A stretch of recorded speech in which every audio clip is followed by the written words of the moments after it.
स्वामी रघुवर सब उर अंतर्यामी। काशी में मरते हुए जीवों को जिस नाम के प्रभाव से मैं मुक्ति देता हूं, वही मेरे प्रभु स्वामी श्री राम हैं। इसमें भेद मत करो कि निराकार कोई और है और सगुण साकार कोई और है। कहते हैं कि उसकी महिमा ऐसी है, उसके नाम की महिमा ऐसी है, कैसी है?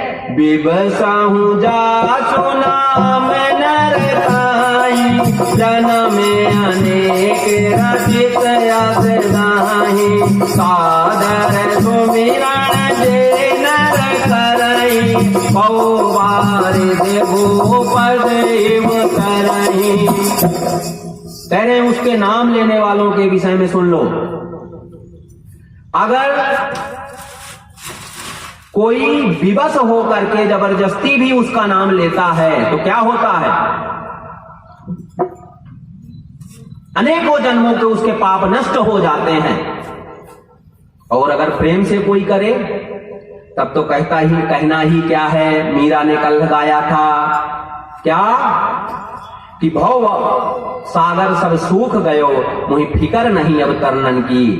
किसके कारण हुआ? क्या ऐसा मिल गया? कौन सी दवाई मिली? बोली पायो जी मैंने राम रतन धन पायो। राम नाम रूपी रत्न मिल गया है। उस रत्न को प्राप्त करने के बाद हमारे अंदर का हृदय का जो विकार है सब दूर हो गया, अंतःकरण शुद्ध हो गया है, पवित्र हो गया है, भगवान के चरणों में लग गया है। अब हमारे लिए कोई बंधन नहीं है, हम जीते जी मुक्त हैं।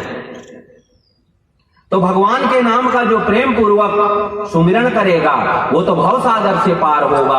और जो जबरदस्ती भी करेगा, बिना इच्छा के भी करेगा, भाव कुभाव अनख आलसहु, नाम जपत मंगल दिसहु, किसी भी प्रकार से नाम जपेगा तो उसका मंगल होगा, उसके पाप भी नष्ट होंगे। महाराज कोई उदाहरण है जबरदस्ती किसी ने जपा हो और उसके पाप नष्ट हो गए हों? पुराणों में कथा आती है, एक बार एक बहेलिया जंगल में शिकार खेलने गया। एक जंगली सुअर को मारने के लिए उसने जैसे ही धनुष बाण अपना तैयार किया, तब तक सुअर ने आके उसको ही मार दिया। गिरते गिरते उसने उस सुअर को क्या कहा? गाली दी। क्या गाली दी? हराम। और कुछ बोलता शायद आगे, या जो भी जोड़ता उसमें मात्राएं हम नहीं जोड़ सकते, मर्यादा है व्यासपीठ की, लेकिन हराम कहा। आगे जो भी बोलता बेचारा तो हराम देना तो चाह रहा था गाली, लेकिन क्या निकल गया? अंतिम शब्द हा राम। तो प्रेम से तो नहीं कहा, भगवान का भी सुमिरन नहीं किया, भगवान का भी ध्यान नहीं लगाया, भगवान को भी नहीं पुकारा। केवल शब्द वैसा ही है जैसा भगवान के नाम में भी उच्चारण हम लोग प्रेम से भी करते हैं तो श्री राम करते हैं, और वह जबरदस्ती भी बेचारा गाली में भी निकला तो राम ही। अब वह जब गए और जब उनका हिसाब किताब हुआ उस जीवात्मा का कि मानो तन पाके इसने कुछ शुभ कर्म किए भी हैं कि नहीं, देखो कुछ नहीं गया साथ में, धनुष बाण भी नहीं गया, उसका शरीर भी नहीं गया, अकेले ही जीवात्मा गया। क्या चला गया उसके साथ? उसके किए हुए कर्म। अब जब देखा गया इसने तो कुछ किया नहीं है, इसने तो पाप ही किया है और सुअर को मारते मारते ही मरा है, इसने तो हिंसा ही हिंसा की है। लेकिन जब मरने लगा है तो इसके मुंह से तो अंतिम में निकल गया है क्या? राम।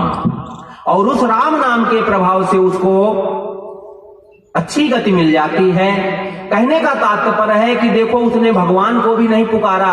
श्रीमद् भागवत में भी आप कथा सुनते हैं अजामिल की, प्रेम से भगवान को नहीं पुकारा था, केवल अपने पुत्र का नाम लिया था। लेकिन भगवान के नाम की महिमा की कोई कैसे भी जपे, प्रेम से, गुस्से से, जाने में अनजाने में, अग्नि को चाहे जान करके छुओ चाहे अनजाने में छुओ, जलाती तो है ही है। आप करंट किसी तार में हो, विद्युत प्रवाहित हो रही हो और तुम अगर उसको छुओगे तो ये नहीं देखेगी कि तुम बच्चे हो कि बूढ़े हो कि जवान हो, उसके बारे में जानते हो कि नहीं जानते, वो अपना काम करेगी। क्या काम करेगी? तो वैसे ही भगवान का नाम तुम जाने में लो चाहे अनजाने में लो, प्रेम से लो चाहे जैसे भी लो, भगवान का नाम तो अपना काम करता ही है, वह पापों को नष्ट करता ही है, उसका तो पापों को नष्ट करना काम ही है। भोले बाबा कहते हैं हरि गुण नाम अपार, सतारूप अगणित अमित, मैं निज मति अनुसार कहूँ सादर सुनो। हे उमा, भगवान के गुण तो अनगिनत है, उनको गिना नहीं जा सकता है। हर कल्प में आकर के वो लीलाएं करते हैं तरह तरह की, वह अनंत हैं, उनके नाम भी अनंत है, नाम की महिमा भी अनंत है, कथाएं, उनका रूप जैसा अगणित है, इनकी कोई सीमा नहीं है, इनकी कोई गिनती नहीं है। फिर भी मैं अपनी बुद्धि के अनुरूप तुम्हें बताता हूं कि किन किन कारणों से भगवान अवतार लेते हैं। कह रहे हैं जब जब होई धर्म के हानि, पाड़हि असुर अधम अभिमानी, करहि अहित जाय नहीं भरनी, नहीं गीत धेनु सुर धरनी, ताव ताव प्रबोधरि विविध शरीरा, हरहि कृपानि सज्जन सिया। हर कब लेते हैं भगवान अवतार? कहते हैं जब धर्म बढ़ने लगता है, असुर अत्याचारी, दुराचारी, भ्रष्टाचारी संसार का अहित करने में, प्राणियों का अहित करने में लग जाते हैं, अनीति का आश्रय लेते हैं, धर्म का मार्ग छोड़ देते हैं, धर्म के रास्ते में चल पड़ते हैं, और उससे ब्राह्मण, धरती माता, गौ माता, देवता लोग और सज्जन लोग, मेरे भक्त, इन सबको कष्ट होता है। और जब मैं ऐसा देखता हूं तो मुझसे रहा नहीं जाता है, और मैं शरीर धारण करके इन सब के कष्टों को हरने के लिए अवतार ले लेता हूं। और क्या करते हैं? कहते हैं असुर मारिता पै सुरन, आकहि निज सुत से, जग विस्तारहि विकद जस, राम जन्म करे। क्या कह रहे हैं? असुरों को मारते हैं, उनका उद्धार करते हैं, उनको मुक्त करते हैं, और कहते हैं वेदों की जो घोषणा है, वेद जो कहते हैं, उनको सच करने के लिए, वेदों के मार्ग को, धर्म को, सत्य को स्थापित करने के लिए आते हैं, और तरह तरह से लीलाएं करके लोगों के हृदय में धर्म की स्थापना करते हैं। फिर क्या करते हैं? जब वह लीला करके चले जाते हैं, उनको लीला करने की क्या जरूरत है? वो तो आकर के भी दुष्टों का संहार करके जा सकते हैं। बोले नहीं, जरूरत है लीला की। किसके लिए? सोई जस गाई भगत भव तरहि, कृपा सिंधु जन हित तनु धरहि। क्या कह रहे हैं? अगर लीला नहीं करेंगे, जब भगवान लीला करके चले जाएंगे, अब कोई भक्त उनको पाना चाहता है तो कैसे करेगा? न उनका नाम होगा, न उनके गुण होंगे, न लीला होगी, तब तो कोई आश्रय ही नहीं रह जाएगा। तो कहते हैं लीला इसलिए करते हैं कि जब वह चले जाएं लीला करके, तो उनके भक्त उनके लीलाओं का, उनके गुणों का गान करते हैं, और वही उनका आश्रय बन जाता है, जीवन का आधार बन जाता है, उनका नाम और उनके गुणों का गान। तो अगर वह लीला नहीं करेंगे तो उनके गुणों को लोग कैसे जानेंगे? और जब वह लीला करके चले जाएंगे तब लोगों के पास क्या आश्रय होगा? इसलिए बोले प्राणियों के, मनुष्यों के उद्धार के लिए वह लीला करते हैं, और उन लीलाओं को फिर पीछे के लोग गाते हैं, सुनते हैं, और उससे क्या करते हैं? अपना कल्याण करते हैं। राम जी के जन्म के कारण तो बहुत से हैं, लेकिन मैं कुछ बताता हूं तुम्हें देवी। पहला कारण सुनो, भोले बाबा कह रहे हैं, द्वारपाल हरि के प्रिय दो, जय अरु विजय विश्व। क्या कह रहे हैं कि भगवान के, आप सबको पता है भगवान विष्णु के द्वारपाल कौन है। बद्रीनाथ जी जाइए तो दरवाजे में कौन खड़े हैं, दोनों द्वारपाल, जय और विजय। तो जब वो भगवान विष्णु के द्वारपाल हैं, तो एक बार संत मिलने जा रहे थे भगवान से, सनत सनंदन सनातन सनत कुमार, इन्होंने रोक दिया, बोले भगवान अभी विश्राम में हैं। अब जब उन्होंने रोक दिया, संतों को दुख हो गया, मन में कष्ट हुआ कि अरे मूर्ख, तुम लोगों की दृष्टि में भगवान विश्राम करते होंगे क्योंकि तुम्हारे पास वो दृष्टि नहीं है, अन्यथा कभी भगवान भी विश्राम करते हैं क्या? वो तो योग निद्रा में रहते हैं, वहीं से अनगिनत नेत्रों से सबको देखते रहते हैं, मेरा भक्त कहां है, मुझे कोई पुकार तो नहीं रहा है। तो कभी सोते नहीं है भगवान, तुमने उनको जड़ समझ रखा है, अज्ञानी समझ रखा है।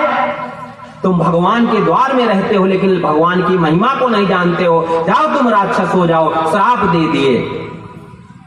उस श्राप के कारण दोनों भाई कनक कशिप अरुहाटक लोचन, जगत विदित तुरपति मद मोचन। क्या बने? हिरण्यकश्यप और हिरण्याक्ष बने। हिरण्यकश्यप को आपको पता है, कोई नरहरि दूसर पुनि मारा। पहले क्या किया? पहले तो हिरण्याक्ष का वध किया। किस रूप में? कौन सा अवतार लिया? वराह का रूप धारण किया भगवान ने।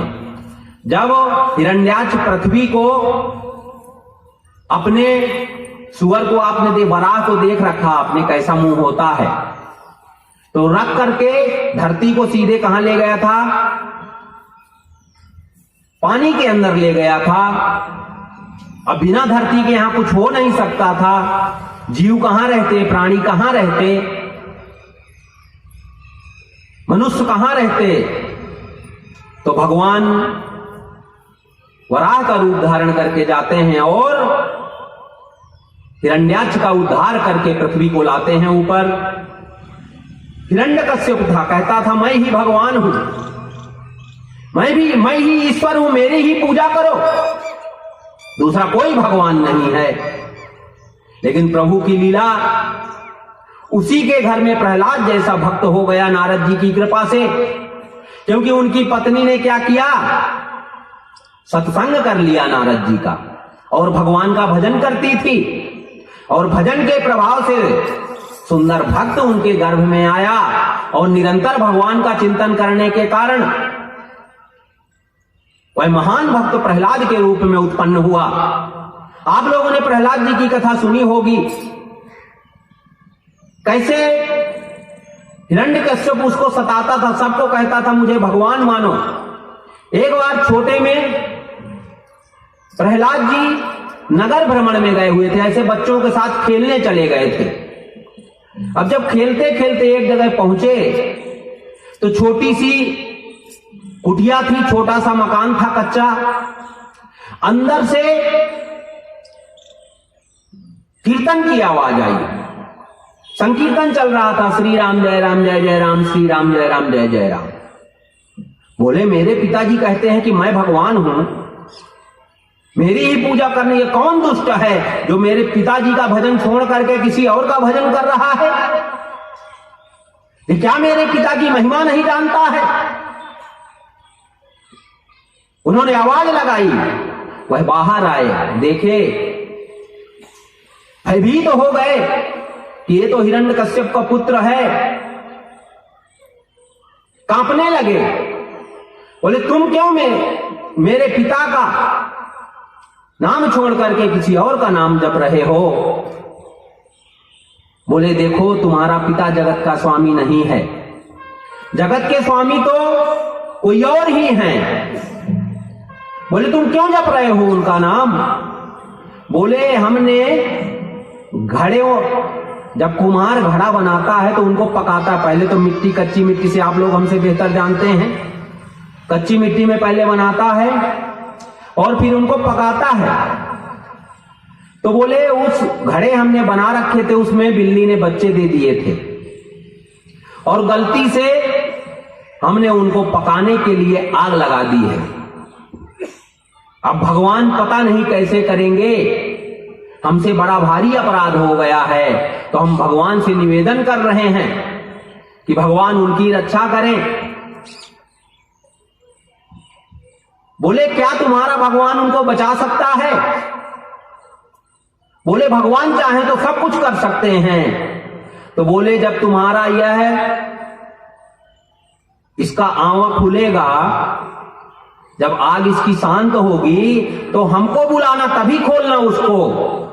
अगर बच गए तब तो तुम भी बच गए, नहीं तुम्हें इसकी सजा भुगतनी पड़ेगी। हमारे पिता के सम्मुख प्रस्तुत होना पड़ेगा और राज दरबार में तुम्हें कठोर दंड दिया जाएगा इसके लिए। जिस दिन खुलने का नंबर आए बेचारे, अब तो वो और भयभीत हो गए और आर्त भाव से भगवान को पुकार रहे हैं प्रेम पूर्वक। क्या कर रहे हैं? बारंबार कीर्तन कर रहे हैं, मन में प्रार्थना कर रहे हैं। क्या कीर्तन कर रहे हैं? श्री राम जय राम जय जय राम, श्री राम जय राम जय जय राम, श्री राम जय राम जय जय राम, श्री राम जय राम जय जय राम। प्रेम से, भाव से कीर्तन कर रहे हैं, हृदय से भगवान को पुकार रहे हैं। आर्त होकर के प्राणों में प्रभु संकट आया हुआ है, अब आप ही हमारी रक्षा कर रहे हैं। पूरे हृदय से भगवान का नाम ले रहे हैं। क्या ले रहे हैं? क्या जप रहे हैं?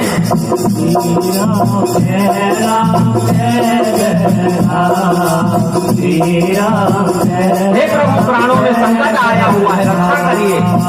श्री राम जय राम जय जय राम, श्री राम जय राम जय जय राम, श्री राम जय राम जय जय राम, श्री राम। हे प्रभु रक्षा करिए, आप ही बचा सकते हैं, आप अंतर्यामी हैं, सर्वसमझवान हैं। श्री राम जय राम जय जय राम, श्री राम जय राम जय जय राम, रक्षा करिए प्रभु हमारी भी और उन दिल्ली के बलियों की भी। राम जय जय राम, श्री राम जय राम जय जय राम, श्री राम जय राम जय जय राम, श्री राम जय राम जय जय राम, श्री राम जय राम जय जय राम। अब जिसके प्राणों में संकट आया होगा, निश्चित है अगर दिल्ली के बच्चे नहीं बचे तो मृत्यु सुनिश्चित है। अब वो किस भाव से जप रहा होगा? भगवान की कृपा, भगवान की लीलाएं, भगवान की महिमा, भगवान का प्रभाव, भगवान की सामर्थ्य। जिस दिन उसको अग्नि शांत हुई, राजपुत्र को बुलाया गया, कीर्तन कर रहे हैं बेचारे, कीर्तन करते करते जा रहे हैं। यस प्रभु, आप ही बचा सकते हो, आप ही रक्षा कर सकते हो। अगर बिल्ली के बच्चों को बचाए तब तो हम भी बच गए। अगर आपने ऐसी लीला नहीं की तो फिर उनके साथ साथ हम भी चले गए। आत्मभाव से करुण क्रंदन करते हुए भगवान का नाम स्मरण कर रहे हैं। प्रहलाद जी को बुलाया गया और वो जो लगा हुआ था उसको खोला गया।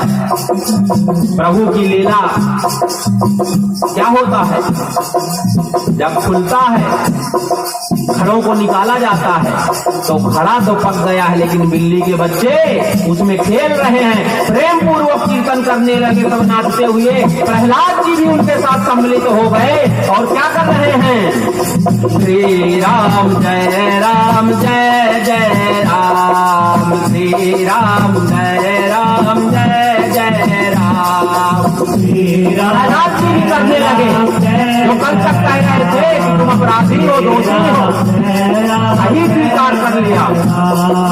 श्री राम जय राम जय जय राम, श्री राम जय राम जय जय राम, जय राम जय जय राम, श्री राम जय राम जय जय राम, श्री राम जय राम जय जय राम, श्री राम जय राम जय जय राम, श्री राम जय राम जय जय राम,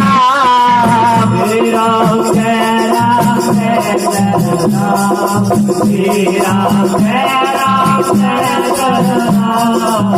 अब प्रहलाद जी कल तक कह रहे थे कि तुम दोषी हो, हमारे पिता का नाम जपो, लेकिन आज पिता का नाम छोड़ करके जान गए मेरा पिता नहीं है भगवान, मेरा पिता नहीं है ईश्वर, ईश्वर तो कोई और है जिसको इन नामों से पुकारा जा सकता है, और उनके मन में दृढ़ हो गया। देखो प्रहलाद छोटा सा बालक, उसने ऐसी दृढ़ता की अपने मन में कि फिर इतना कष्ट देने के बावजूद उसने भगवान का नाम छोड़ा नहीं। हम लोग क्या करते हैं, थोड़ी मुश्किल आ जाए, थोड़ी कठिनाइयां आ जाए, थोड़ी मुसीबतें आ जाए और जल्दी ठीक ना हो तो हम कर तो रहे हैं कीर्तन, लेकिन कोई बता दिया ऐसा करो, वो बाबा जी बड़ी अच्छी झाड़ फूक करते हैं, वहां चले जाओ, वो तुम्हें ठीक कर देंगे, तुम्हारे सब कष्ट दूर कर देंगे। हमने राम के नाम को तो किया किनारे और उस बाबा की ढूंढ में निकल पड़े कि कुछ भभूति दे दे। अरे मूर्ख, अरे अज्ञानी, अगर भगवान नहीं ठीक करेंगे तुझे, भगवान तेरे दुखों को नहीं हरेंगे, तो दुनिया में किसी की सामर्थ्य नहीं है कि तेरे दुखों को, तेरे प्रारब्ध को बदल सके। प्रहलाद जी ने एक बार राम नाम को पकड़ा तो जीवन भर नहीं छोड़ा, अंतिम सांस तक।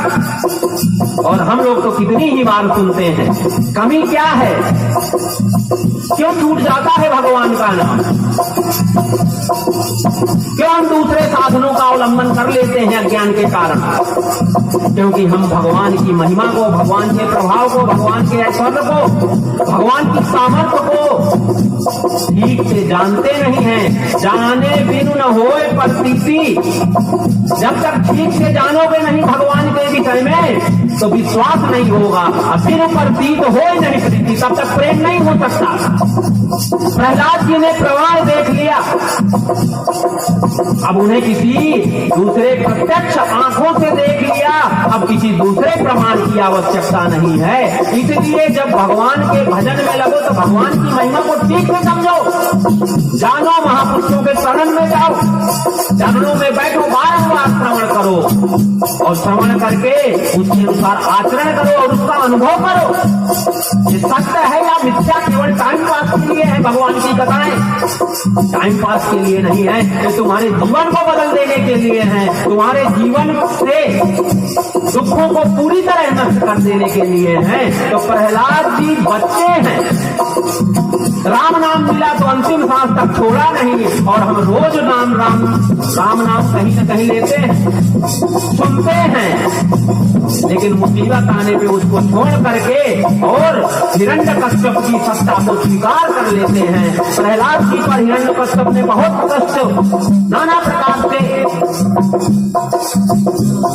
हाथी से कुचलवाया, पर्वत से गिराया, अग्नि में जलाने की चेष्टा की, लेकिन जो जो सामने आया,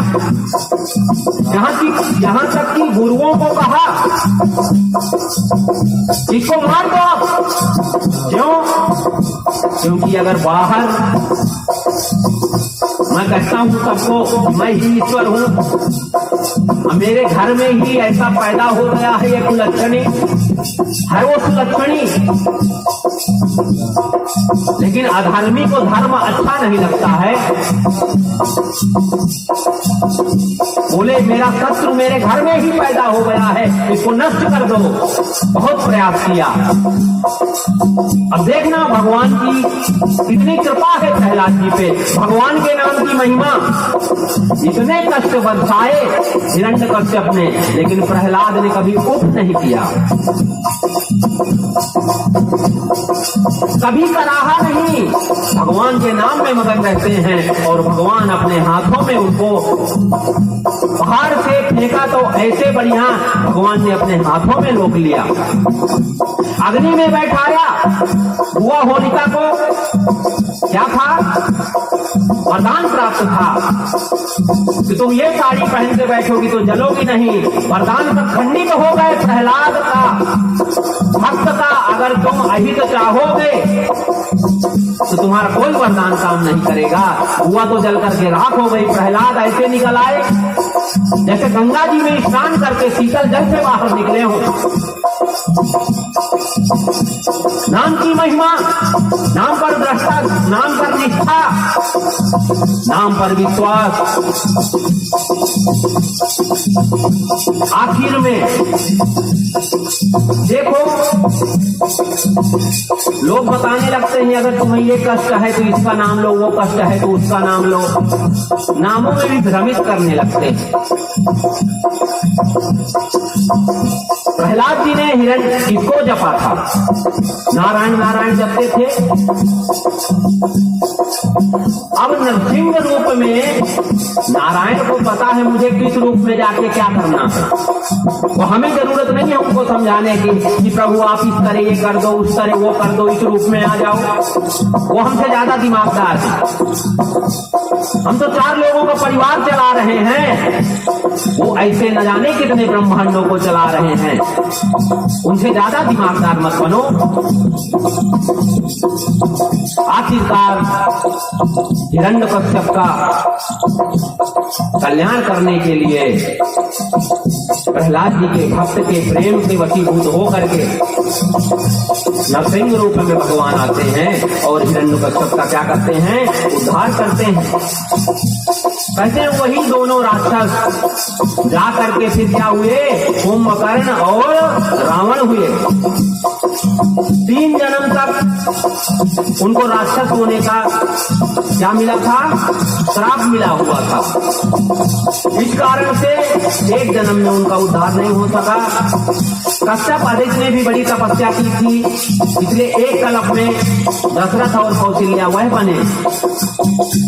कहते अब दूसरा सुनो, ये तो जय विजय के कारण। अब दूसरा सुन लो। एक कहते हैं कारण जिसके कारण भगवान को आना पड़ा। एक कल्प सुर देख दुखारे, कमर जलंधर सब हारे। सम्मुखीन गंगा में अपारा, कनुज महाबल मरहि न मारा। कहते हैं एक बार जलंधर नाम का राक्षस हुआ। वह इतना शक्तिशाली था कि औरों की तो छोड़ दो, शंकर जी के सामने भी युद्ध बहुत लंबा चला, लेकिन उनके हाथों भी वो मर नहीं रहा है। विचार किए कारण क्या है? ध्यान लगा के देखे तो पता लगा इसकी स्त्री बड़ी पतिव्रता है। देखो पतिव्रत की महिमा। अगर कोई स्त्री पतिव्रता है तब तक अगर उसका पतिव्रत का पालन वो ठीक ढंग से कर रही है तो उसके पति पर आंच नहीं आ सकती है। बहुत बड़ा तप है। स्त्रियां सामान्य न समझे, इसको हंसी में न ले। एक हमने प्रसंग सुना था कभी। एक तपस्वी था, जंगल में बड़ी घोर तपस्या किया उसने। कलिकाल की ही बात है।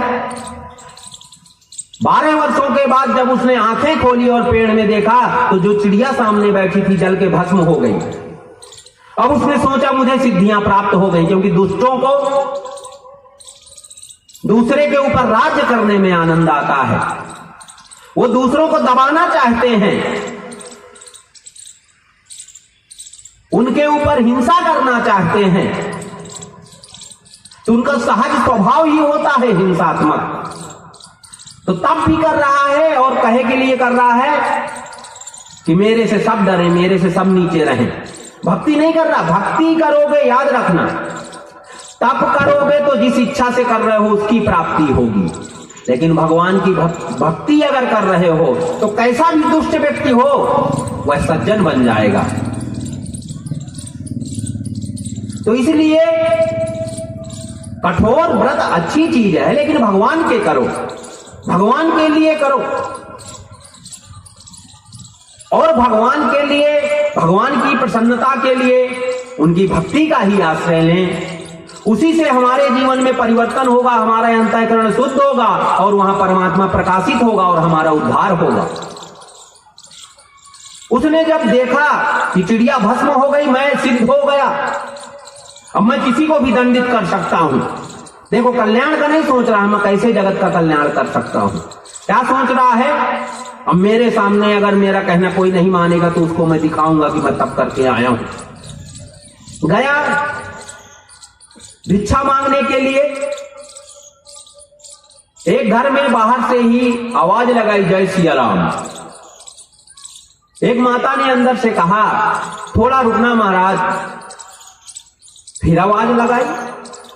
3 बार आवाज लगाने के बाद भी जब माई ने अंदर से यही आवाज दी कि बाबा जी थोड़ा रुकिएगा, मैं किसी काम में व्यस्त हूं, तो उसके मन में तुरंत आया, ये लगता है हमको कोई ऐरा गहरा फकीर समझ रखी है, इसको पता नहीं कि मैं क्या कर सकता हूं।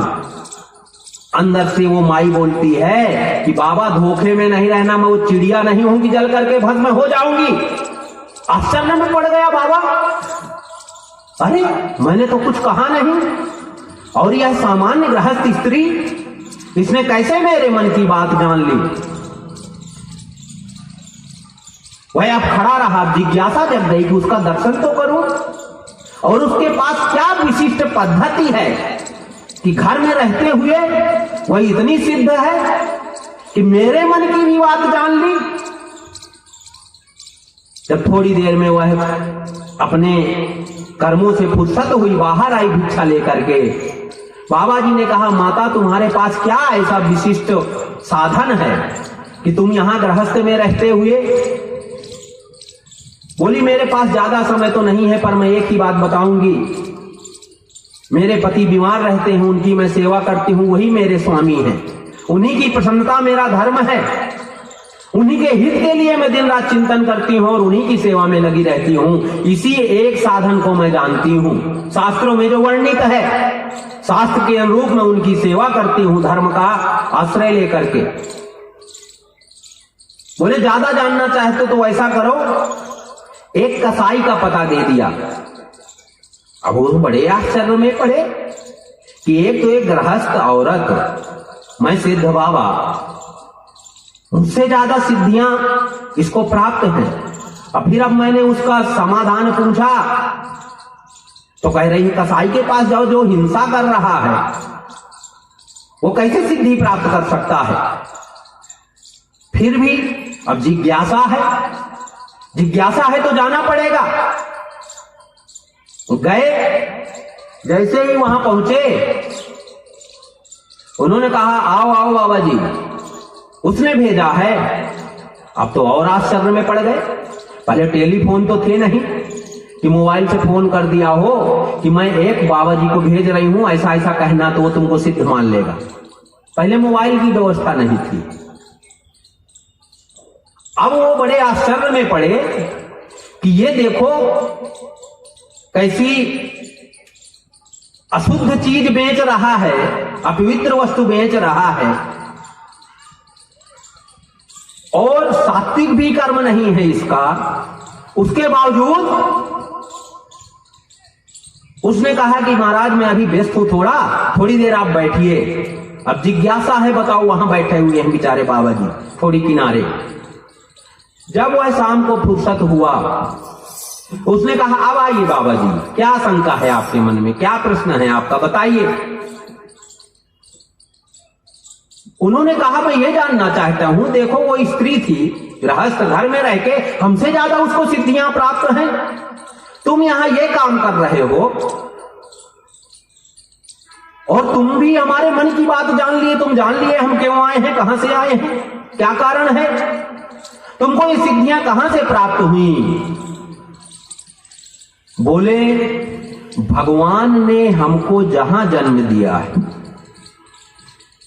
पूर्व जन्मों के आधार पे भगवान की सेवा मान करके अब मुझे कसाई के घर में ही जन्म दे दिया। मैं हिंसा नहीं करता हूं, लेकिन मैं बेचता हूं क्योंकि भगवान ने मुझे यहां पैदा किया है, तो मतलब मेरे से वो ये काम करवाना चाहते हैं। भक्त जो होता है, जो सेवक होता है, वो कर्म को गौण मानता है, भगवान की आज्ञा ही उसके लिए सर्वश्रेष्ठ होती है। कभी कोई भक्त हिंसा कर सकता है क्या? लेकिन हनुमान जी ने राम जी के लिए युद्ध भी किया और राम जी के लिए दूसरों के प्राणों की रक्षा भी की, तो उनके लिए कर्म महत्व नहीं रखता। भगवान ईश्वर कैसे संतुष्ट होंगे, मुझे क्या करना चाहिए, क्या उनका आदेश है, क्या या आज्ञा है मेरे लिए, शास्त्रों में वर्णित है, वेदों में भगवान ने बता रखा है किसका क्या धर्म है, किसका क्या कर्तव्य है। तो शास्त्र की आज्ञा मान करके, वेदों की आज्ञा मान करके, भगवान की आज्ञा मान करके हम उसके अनुरूप आचरण करते हैं। हम न किसी कर्म को छोटा मानते हैं, न किसी कर्म को बड़ा मानते हैं। याद रखो, ये भ्रम छोड़ देना कि कोई बड़ा है कोई छोटा है। अगर एक ऑफिस है, वहां चपरासी तो ठीक ढंग से अपना काम कर रहा है, स्वीपर वहां सफाई ठीक ढंग से कर रहा है, लेकिन मेन जो अधिकारी है वो ठीक से नहीं कर रहा है, तो वो उससे कहीं श्रेष्ठ है, क्योंकि उस व्यवस्था में जो उसको व्यवस्था मिली हुई है, उस व्यवस्था का वो ठीक ढंग से निर्वहन कर रहा है, ठीक ढंग से पालन कर रहा है। कोई कर्म छोटा या बड़ा नहीं होता है। जिसको जो कर्म मिला है उस कर्म को निष्ठापूर्वक भगवान की सेवा मान करके, तो कहने का तात्पर्य स्त्री के लिए भगवान ने बताया है तुम्हारा क्या धर्म है, पति का क्या धर्म है, पुत्र का क्या धर्म है। अगर हम उसका आश्रय नहीं लेंगे, भगवान की आज्ञा को अर्थात वेदों की, शास्त्रों की, पुराणों की बातों को नहीं मानेंगे, धर्म का आश्रय नहीं लेंगे, तो निश्चित रूप से हम पथभ्रष्ट हो जाएंगे और पतित हो जाएंगे। दूसरे का श्रेष्ठ से श्रेष्ठ कर्म भी हमें मुक्ति नहीं दिला सकता है। इसलिए जिसको जो कर्तव्य भगवान ने दिया है उसको निष्ठापूर्वक करना चाहिए, ठीक ढंग से करना चाहिए, धर्म के अनुसार करना चाहिए, शास्त्र के अनुसार करना चाहिए। इसी में कल्याण होता है और इसी में सिद्धि प्राप्त होती है। तो कहने का तात्पर्य है कि जलंधर जो था वह मर नहीं रहा था शंकर जी से।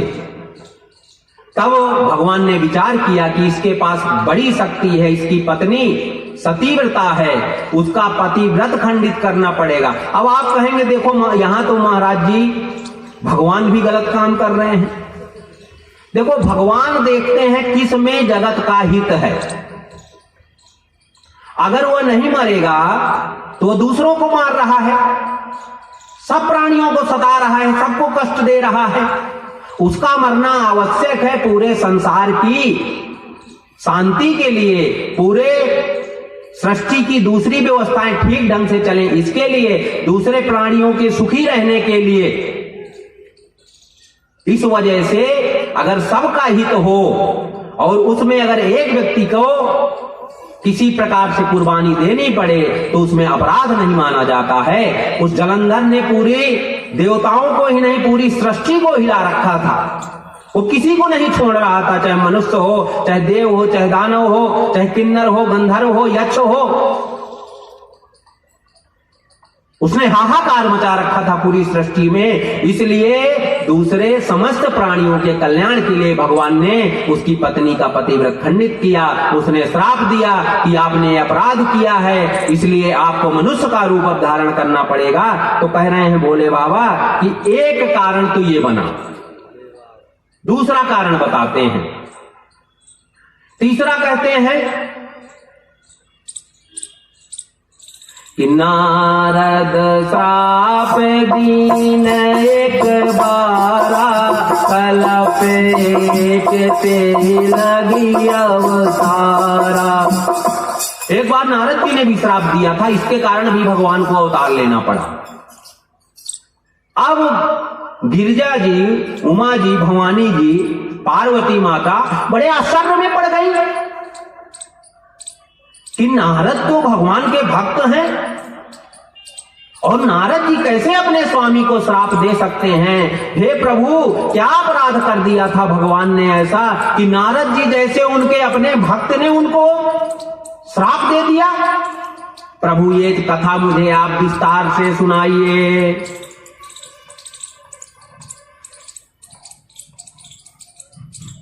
पार्वती जी कह रही हैं, यह प्रसंग मोहि कहा हो पुरारी, मुनि मन मोह आचरज भारी।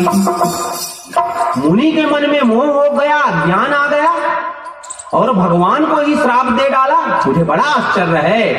हे स्वामी, मुझे इसके विषय में बृहद कथा सुनाइए।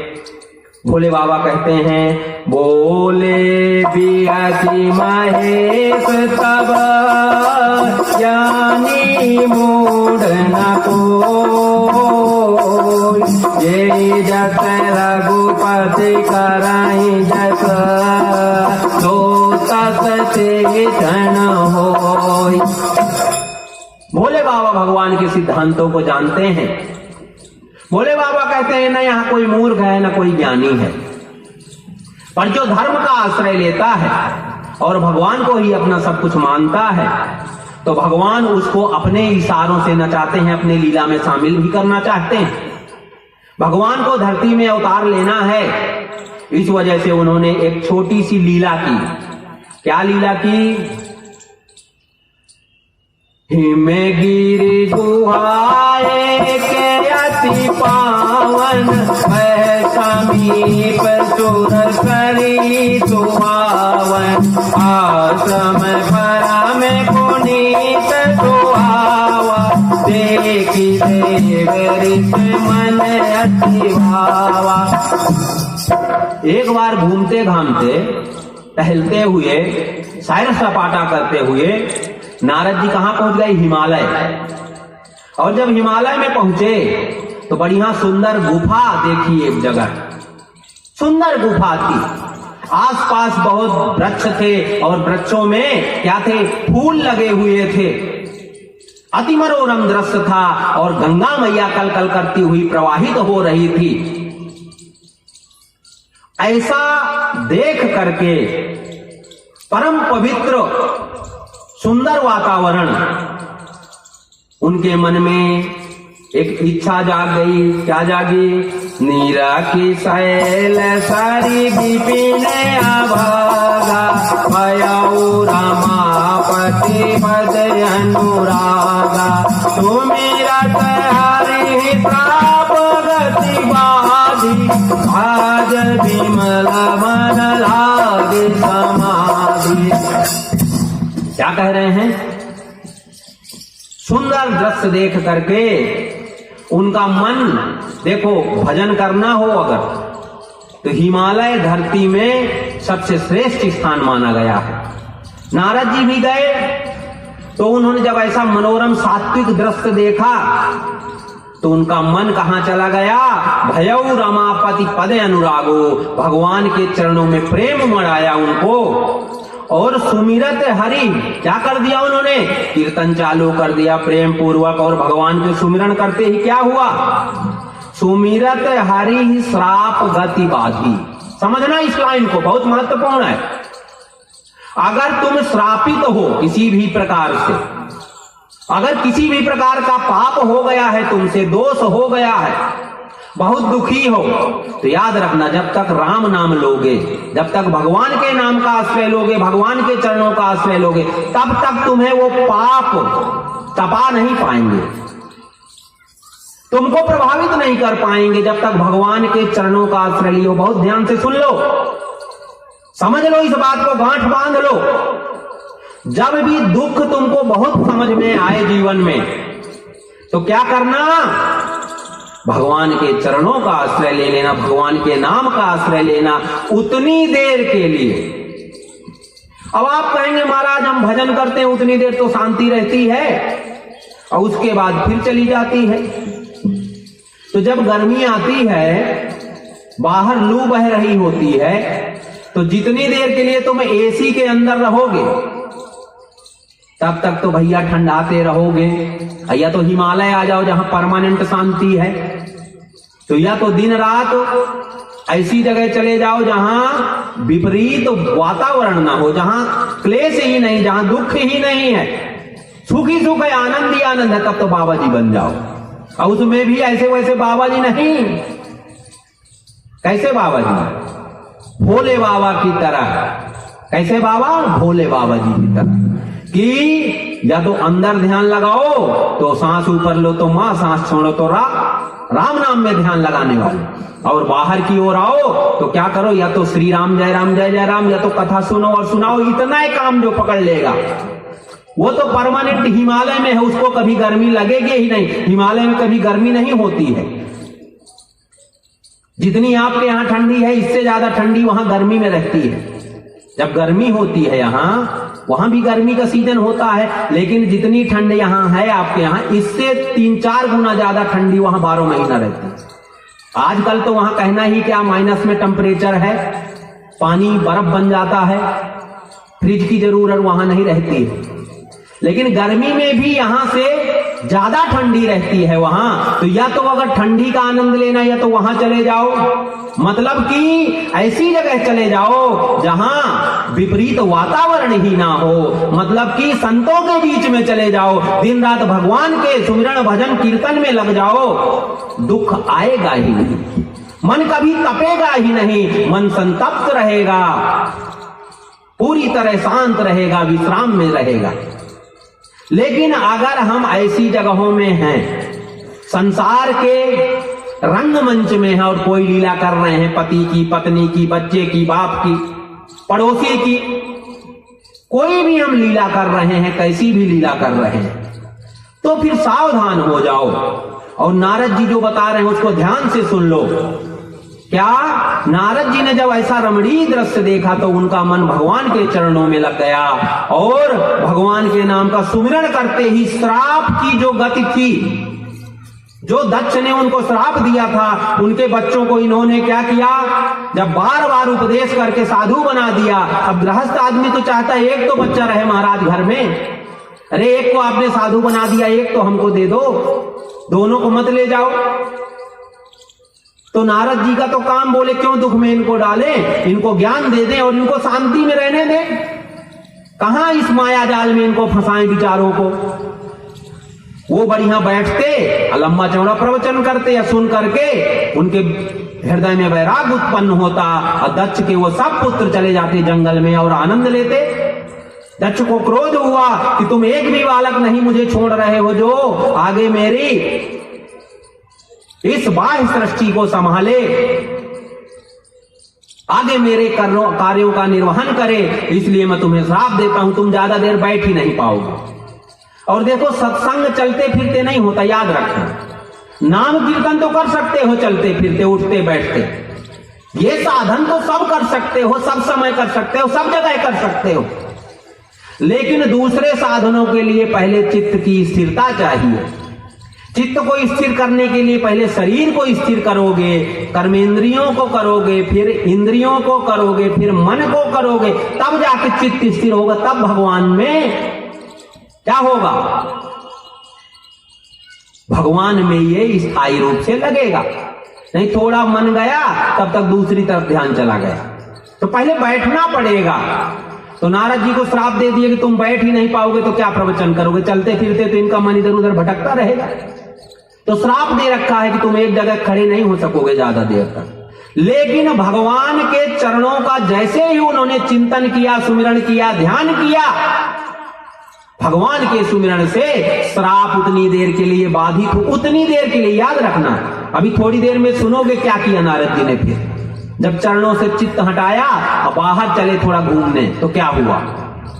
तो नारद जी का चित्त उतनी देर के लिए स्थिर हो गया, उनको सब श्राप क्या हो गए, उतनी देर के लिए नष्ट हो गए। तो कितना भी ताप हो, याद रखना, अगर भगवान के नाम का आश्रय ले लोगे, पूरी तरह हृदय से भगवान के नाम का सुमिरन करोगे, तो उतनी देर के लिए तुम्हें वह सब दुख भूल जाएंगे, उतनी देर के लिए परम शांति मिल जाएगी, परम विश्राम मिल जाएगा। तो सहज विमल मन लाग समाधि, और क्या हो गया, जैसे ही भगवान का सुमिरन किया मन निर्मल हो गया, और क्या हो गया, समाधि लग गई, बुद्धि स्थिर हो गई भगवान में। जब ना ऐसा किया नारद जी ने, तो देवराज इंद्र देख रहे थे कि नारद जी तो बड़ी घोर तपस्या में लग गए और हजारों साल से उठ ही नहीं रहे हैं। बड़ी चिंता व्याप गई, कहीं ऐसा तो नहीं है कि हमारा राज्य छीन लेना चाहते हैं। क्यों? क्योंकि तुलसीदास बाबा ने बड़ा सुंदर कहा, जे कामी लोलुप जग माई, कुटिल काके सबहि घेराई। जो कामी हैं, लोभी हैं, लालची हैं, जो राग द्वेष करने वाले लोग हैं, ये तो दूसरे को कुछ देखे या कोई चीज है और उसमें दृष्टि लगाई तो सोचते रहते कोई और ना पाए, पूरा हमको ही मिल जाए। तो कहते हैं कि जैसे कुत्ता होता है या सियाल होता है, वह सूखी हड्डी लेके घूमता रहता है, आप लोग देखते हैं। और वो शेर को देखे या सोचे कि मेरी कहीं हड्डी ना छीन ले, इसलिए वो हड्डी लेकर तेजी से भागता है। तो यहां उपमा दी है, जो भोगी लोग हैं, संसार के पदार्थों को ही चाहते हैं, वो मानो हड्डी को खाते हैं। कुत्ता क्या करता है, हड्डी को चबाता है और चबाते चबाते उस हड्डी से ही उसके मसूड़ों से खून निकलने लगता है। वो सोचता है इससे खून निकल रहा है, मैं पी रहा हूं, पर पीता है अपना ही खून। वैसे ही हम संसार को चबाते हैं, संसार को भोग लेना चाहते हैं, लेकिन संसार को तुम नहीं भोगते हो, संसार ही तुमको भोग लेता है और एक दिन मृत हो जाते हो। एक दिन क्या होते हो, इंद्रियां शिथिल हो जाती हैं, वृद्ध हो जाते हो, क्षीण हो जाती है तुम्हारी इंद्रियां। उसके बाद फिर तुम, तो वैसे ही कुत्ता है, वो हड्डी को चबाता है, सोचता है बहुत बढ़िया इसमें रस आ रहा है, लेकिन रस उसका नहीं, तेरे अंदर से ही आ रहा था। तो भोगों में सुख नहीं है, सुख तेरे अंदर है। जितनी देर के लिए तुम चित्त स्थिर कर लेते हो, तुम्हारे मन में इच्छा जागी कि दही बड़े तो वहां के बड़े सुंदर हैं, जाते हैं उस दुकान में दही बड़े खाएंगे। अब यहां से तुम चले तो चित्त तुम्हारा दही बड़े में है, शांत नहीं है। जैसे ही तुम वहां पहुंचे और दही बड़ा आया, खाने लगे, तो चित्त उतनी देर के लिए स्थिर हो गया, मिल गया जो चाह रहे। लेकिन क्या दही बड़ा से तुम्हें सुख मिला? सुख मिला जब तुम्हारा चित्त स्थिर हो गया, मन शांत हो गया, एकाग्र हो गया, तो सुख तुम्हारे अंदर है। तुम चित्त को एकाग्र ही नहीं होने देते हो, हर समय विचलित रखते हो, ये करना है, वहां जाना है, ये पाना है, ये खोना है। दिन रात कहीं ना कहीं अपने चित्त को लगाए रहते हो, स्थिर रखते हो, इसलिए अशांत हो, इसलिए दुखी हो। तो सुख कहीं बाहर नहीं, तेरे अंदर ही है। लेकिन उसके लिए तुझे शांत होना होगा, स्थिर बैठना होगा, मन को एकाग्र करना होगा, हलचल बंद करनी होगी अंदर की, तब तक भगवान प्रतिबिंबित नहीं होंगे। अगर तुम कांच सामने लाओ, शीशा अपना मुंह देखने के लिए, और उसको हिलाते रहो तो नहीं दिखेगा। पानी अगर हो, बाल्टी में भरा हो, शुद्ध पानी हो, उसको हिलाते रहो, देखने की चेष्टा करो तो नहीं दिखेगा तुम्हारा मुंह। लेकिन अगर पानी भरा है और वो हिले ना, स्थिर हो जाए, तो तुम अपना प्रतिबिंब उसमें देख सकते हो। वैसे ही जब तुम्हारा अंतःकरण शांत होता है, तभी भगवान प्रतिबिंबित होते हैं अंतःकरण और शुद्ध चित्त में। गंदा पानी भी होगा तो प्रतिबिंब नहीं दिखेगा, और हिल भी रहा होगा तो प्रतिबिंब नहीं दिखेगा। वैसे ही तुम्हारा चित्त जब तक अशांत होगा, हलचल होगी, उसमें संकल्प विकल्प चल रहे होंगे, या विषयों की इच्छा रख रहा होगा, अपवित्र होगा, विषयों से मोहित हो रहा होगा, तो भी भगवान नहीं दिखेंगे। भजन कर करके अपने चित्त को शुद्ध कर लो, पवित्र कर लो और शांत कर दो भगवान के नाम में। भगवान तुम्हारे अंतःकरण में तुम्हें प्रतिबिंबित हो जाएंगे और परम सुख, परम आनंद की प्राप्ति हो जाएगी। तो यहाँ पे नारद जी के माध्यम से तुलसीदास बाबा कहते हैं कि जो विषयी लोग होते हैं वह हड्डी जो संसार को भोगते हैं, सोचते हैं वहां सुख मिला, लेकिन सुख उनके अंदर ही था। चित्त शांत हो गया, मन स्थिर हो गया, सोचा शादी हो जाए, पत्नी आ गई तो थोड़ी देर के लिए मन स्थिर, फिर खाने की चिंता व्यापी, फिर पत्नी को ये गहना लाना है, ये करना है, वो फिर चिंता में लग गए कि कहां से जुगाड़ करूं, इस महीने तो सैलरी ही कम है। पत्नी वहां तैयार है कि अगर अंगूठी नहीं लाए तो अगले महीने से केवल 2 टाइम भोजन, टिफिन बंद, सुबह नाश्ता और रात को, दोपहर का नहीं, क्योंकि उससे कटौती करके मुझे अंगूठी बनाना। कथा सुनने जाती हूं तो दूसरे तो बड़े बड़े गहने पहन के आते, मेरे पास एक अंगूठी भी नहीं दे सकते तुम।